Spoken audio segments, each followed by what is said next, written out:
Subhanahu wa taala. Pada kesempatan khutbah singkat kali ini, saya ingin menyampaikan tentang tema Islam mengajarkan tentang berpikir kritis. Imam Al-Ghazali sebagai Hujjatul Muslim, Hujjatul Islam, beliau adalah seorang ilmuwan yang tentang keilmuannya tidak diragukan. Bahkan semua kalangan ulama pun mengakui tentang keilmuannya yang dimilikinya.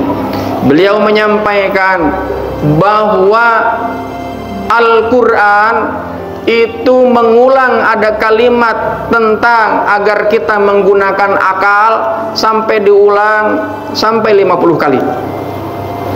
Kalau kita mengkaji tentang kaidah bahasa, ketika kita ada bahasa yang diulang-ulang dalam percakapan keseharian, maka kalimat itu adalah kalimat yang begitu sangat penting, kalimat yang begitu sangat berharga. Kenapa? Karena kalimat itu diulang-ulang.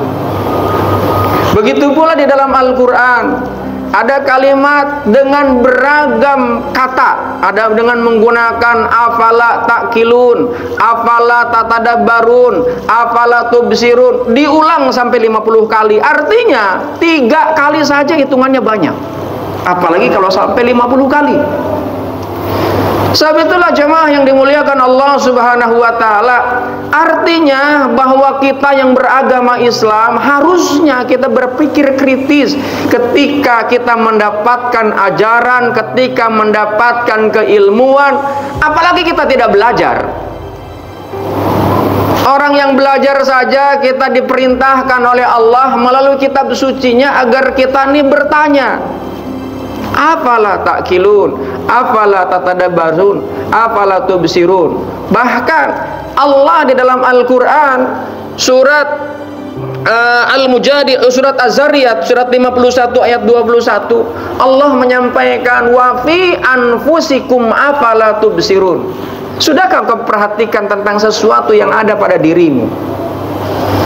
Jemaah yang dimuliakan Allah Subhanahu wa taala, kaitan dengan akal, lihat, seorang anak kecil itu diwajibkan beribadah ketika dalam ilmu fikih itu sudah akil baligh, akalnya sempurna. Maka kalau akalnya belum sempurna, anak kecil itu nggak diwajibkan untuk beribadah. Dia hanya sekedar untuk proses edukasi, proses pembiasaan, agar nanti setelah dia akil baligh, dia sudah terbiasa misalnya ke masjid dibawa oleh ayahnya. Maka setelah dia mengerti, dia sudah terbiasa. Puasa misalnya, anak kecil belum diwajibkan, tapi kenapa? Mereka diajarkan untuk berpuasa supaya proses pembiasaan. Begitu pula jemaah yang dimuliakan Allah Subhanahu wa taala, orang yang sudah dewasa bebas dari ibadah. Tidak mesti harus salat Jumat, tidak mesti harus dia melaksanakan ibadah puasa, dengan catatan gila. Jadi kalau nggak sholat Jumat, ya kategorinya bisa gila, masih anak kecil.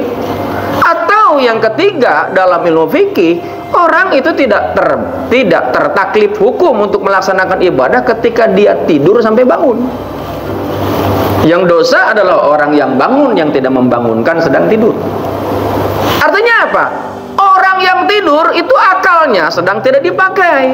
Orang gila, dia pun tidak berakal. Dan akal ini begitu sangat luar biasa anugerah yang Allah berikan kepada kita. Dan melalui akal itu kita berpikir, dan dengan berpikir melahirkan sebuah keilmuan, dan dengan keilmuan hidup kita menjadi mudah.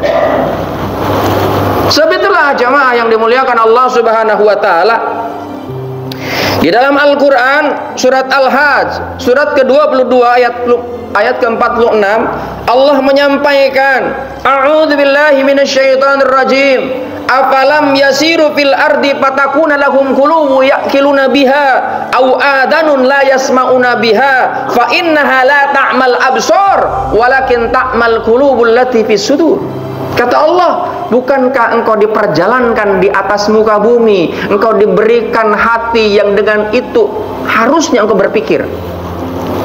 Kalimatnya tentang berpikir itu ada dengan menggunakan hati, ada yang dengan menggunakan istilahnya aklun. aklun dalam bahasa Indonesia memang diterjemahkan yang ada di dalam otak.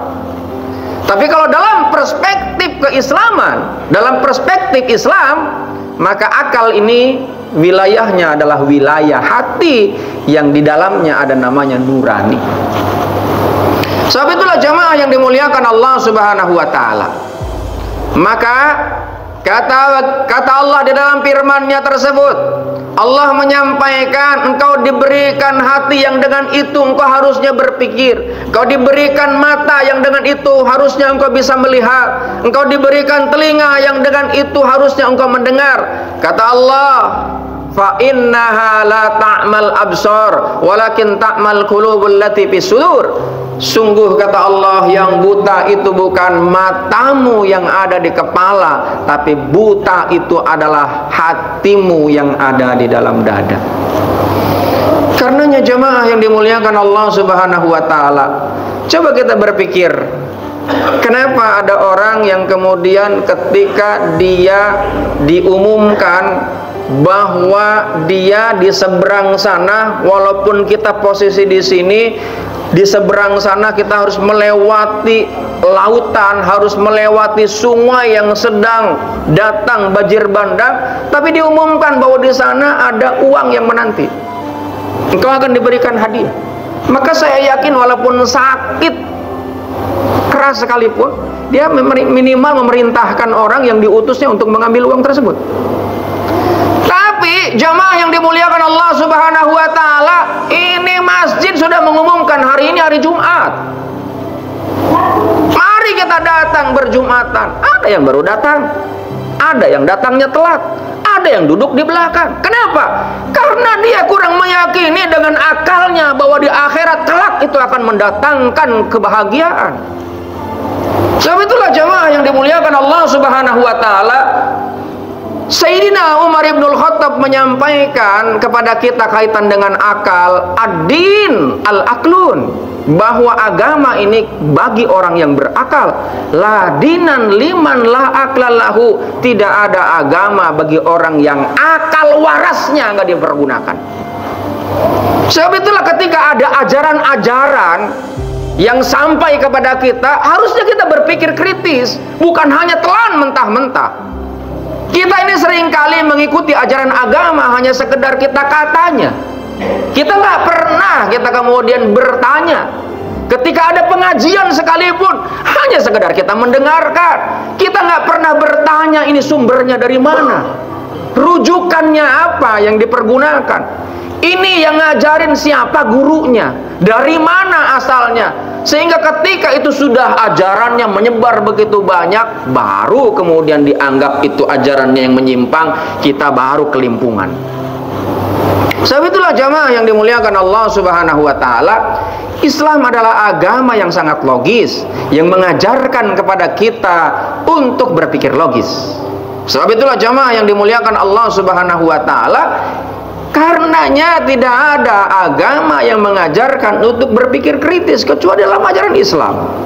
Kurban contoh misalnya, yang berapa yang akan kita laksanakan pada bulan ke depan. Maka lihat kenapa kita diperintahkan bagi orang yang mampu, bagi orang yang mampu, bukan orang yang memang memaksakan diri. Kalau yang nggak mampu, ya menerima hewan kurban. Sama halnya berpuasa pun bagi yang mampu. Kalau yang nggak mampu, ya nggak berpuasa. Berangkat haji pun bagi yang mampu. Kalau yang tidak mampu, maka tidak diwajibkan. Apakah kemudian boleh orang yang tidak mampu melakukan kurban? Apakah orang yang tidak mampu boleh orang melakukan ibadah haji? Boleh. Tapi itu akan menyengsarakan diri. Itu adalah ajaran yang logis. Sebab itulah maka ajaran agama diberikan kepada kita sesuai dengan kemampuan kita. Tapi jangan sampai kemudian kita memudah-mudahkan aturan yang memang sudah mudah, dan juga jangan sampai kita mempersulit karena kita tidak punya wawasan dengan keilmuan, dengan pengetahuan, sehingga akhirnya ajaran agama menjadi sulit.